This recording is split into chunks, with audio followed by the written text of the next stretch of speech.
Welcome to Dear Diaries Wife School, sharing God's blueprint for kingdom marriages.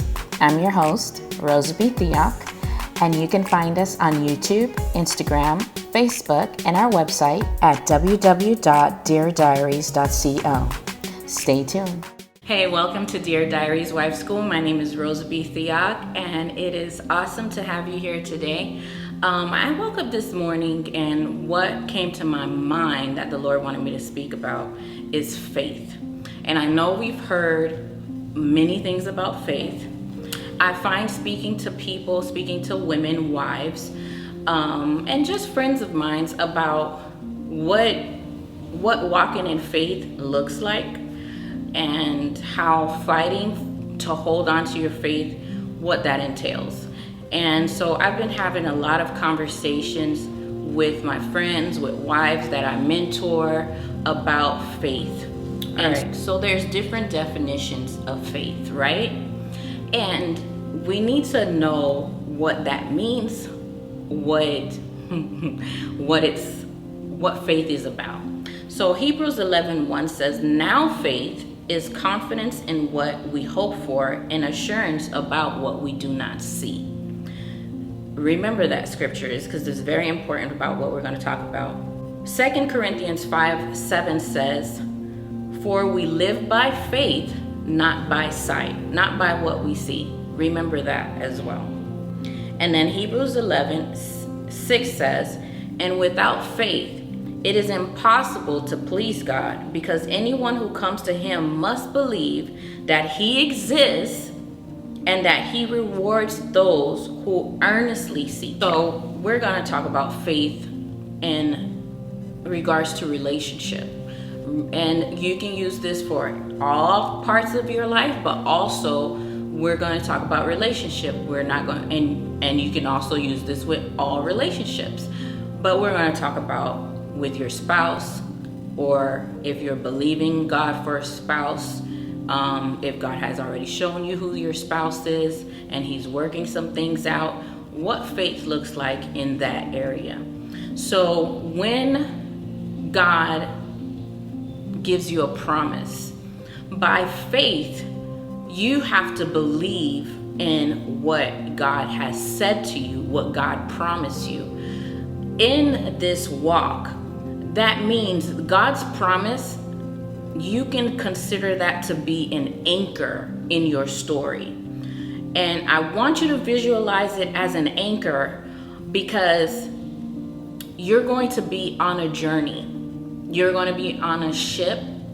You're on a ship on this journey, and the anchor that you have put down on the promise, or the anchor that is the promise that God has given you, is what you have to hold on to for dear life.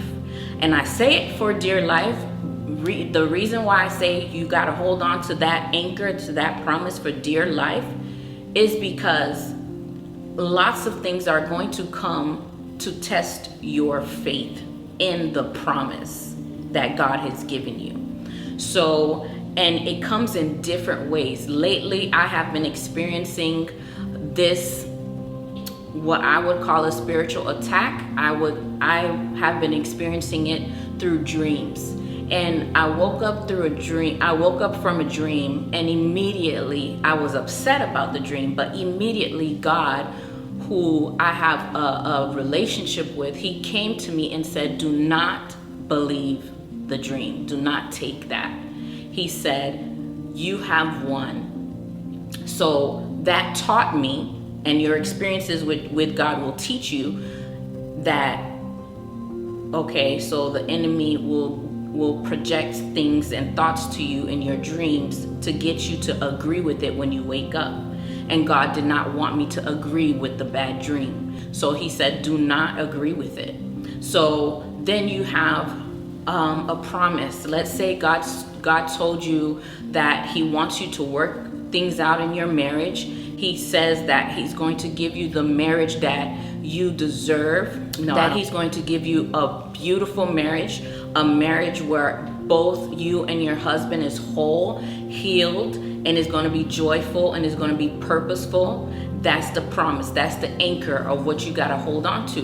So the enemy will come and test you in that way. Sometimes God himself will test you to see if you believe what he says, because the word has to be tested. So and it's done for your benefit when God does it. When the enemy does it is because he wants to separate you from that promise. He doesn't want God's purpose in your marriage to be accomplished, because now you're destroying the works of his kingdom. And so he'll come to attack that promise.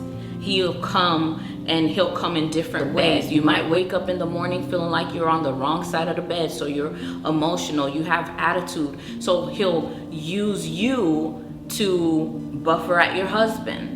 Sometimes you're waiting for your husband to do stuff that you want him to do, or you know it's right for him to do, or you might be waiting for your husband's behavior in something that you don't like that God promised you will change. Now you're looking at it. That's why I said, remember that scripture from 2 Corinthians that we live by faith, not by sight.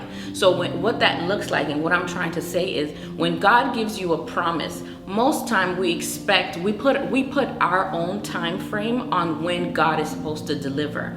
But what you don't realize is that the moment God spoke it, you should already in your mind consider it done, right?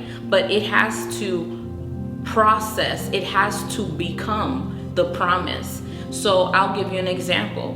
When you plant a mango tree, you plant the seed. Tomorrow, you don't expect for mangoes to be ready and available to you from that seed. You give it a year to grow.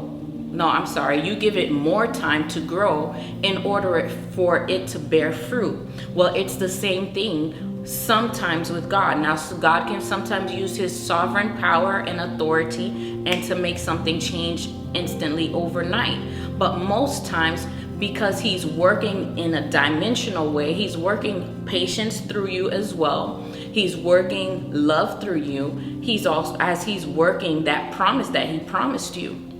And so when you wake up in the morning and you see your husband doing the same thing that you literally prayed to God about yesterday, your first thing should not be, oh, God didn't hear my promise. Because what you have done is taken back the faith that you had when God gave you the promise, and you don't want to do that. So faith is having assurance and confidence in things you do not yet see, because you have not yet seen God deliver the promise, but God has done it in the spiritual realm. So that's why you need to consider it done. You need to consider it done and move through life, move through your engagement with your husband with that assurance.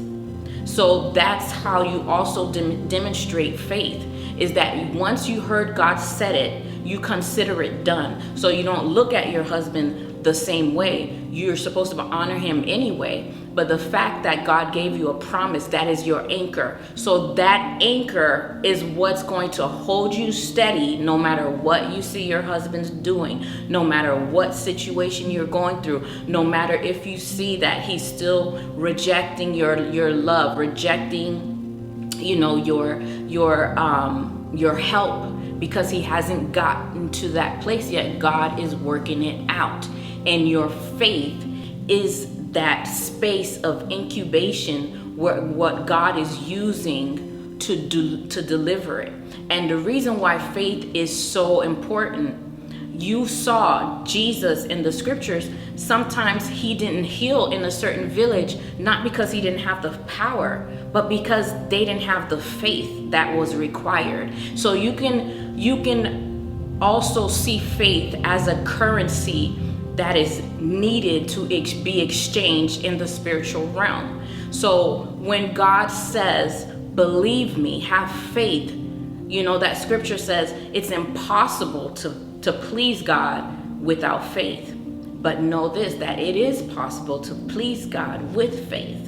So that is the other side. So I just want to encourage you, believe God, have faith. You have to hold on to his word like an anchor. You might wake up in the morning feeling discouraged, depressed or you don't want to fight for it anymore, you have to remember the promise. That is your anchor. When you feel like the world is tossing you and your spouse to and fro, you have to use your anchor of faith, which is the promise. Believe in the promise. I want to leave you with this. Let God's love and God's purpose lead your story. Again, this is Dear Diaries Wife School. My name is Roserbie Theoc. Until next time.